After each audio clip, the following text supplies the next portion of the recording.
Assalamualaikum warahmatullahi wabarakatuh. Perkenalkan, nama saya Sakarya Fadilah, mahasiswa Ilmu Komunikasi semester 4 dengan NIM 237020101884. Dalam video ini, saya akan menjelaskan mengenai salah satu teori komunikasi, yaitu diffusion of innovation atau difusi inovasi, yang dicetuskan oleh sebuah ahli komunikasi dan sosiologi bernama Everett M. Rogers, guna memenuhi tugas mata kuliah teori komunikasi yang diampu oleh Bapak Mirsya Syahreza.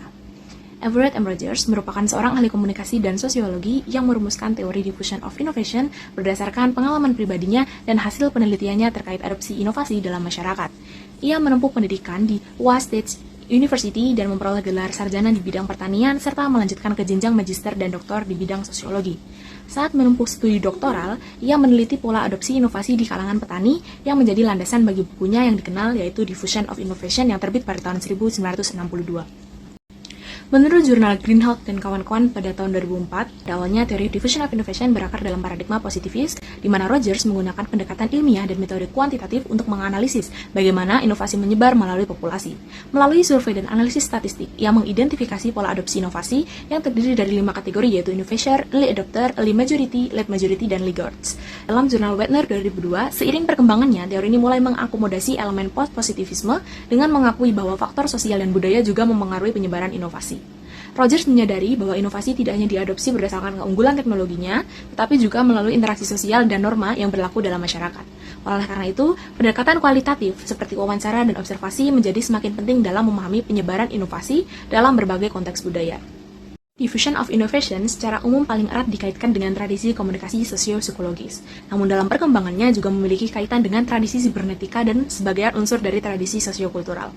Fokus utama teori diffusi inovasi yang mempelajari bagaimana seorang membuat keputusan untuk mengadopsi atau menolak inovasi berdasarkan pengaruh lingkungan sosial dan karakter psikologisnya. Dalam hal ini, teori diffusi inovasi menyoroti faktor-faktor seperti tingkat keterpaparan terhadap inovasi, pengaruh opini pemimpin, dan proses pengkodingan pengambilan keputusan individu. Semua ini menjadi inti dalam tradisi sosio-psikologis. Teori ini juga memiliki keterkaitan dengan tradisi sibernetika karena penyebaran informasi dipahami sebagai aliran informasi dalam suatu sistem sosial. Rogers menggambarkan komunikasi sebagai proses pertukaran informasi yang mempengaruhi struktur dan fungsi sistem sosial, dan ini merupakan elemen utama dari pendekatan sibernetik. Sebuah artikel berjudul The People's Choice yang ditulis oleh Paul Lazarsfeld, Bernard Berelson, dan H. Gaudet pada tahun 1944 menjadi salah satu titik awal munculnya teori difusi inovasi. Teori ini dikatakan bahwa komunikator yang mendapatkan pesan dari media massa sangat kuat untuk mempengaruhi orang-orang. Dengan demikian, adanya inovasi atau penemuan lalu disebarkan. Difusi melalui media massa akan kuat mempengaruhi massa untuk mengikutinya. Dalam perkembangannya, teori ini semakin relevan di era digital dan globalisasi. Kajian kontemporer mengaitkan penyebaran informasi dengan faktor-faktor baru seperti media sosial, algoritma, dan platform digital yang mempercepat atau menghambat proses adopsi. Misalnya dalam jurnal oleh Rukmana dan kawan-kawan pada tahun 2022, disebutkan bahwa difusi inovasi dalam konteks pertanian cerdas atau smart farming kini tidak hanya bergantung pada media tradisional, tetapi juga pada internet dan media sosial yang memungkinkan pertukaran informasi antar petani lintas wilayah.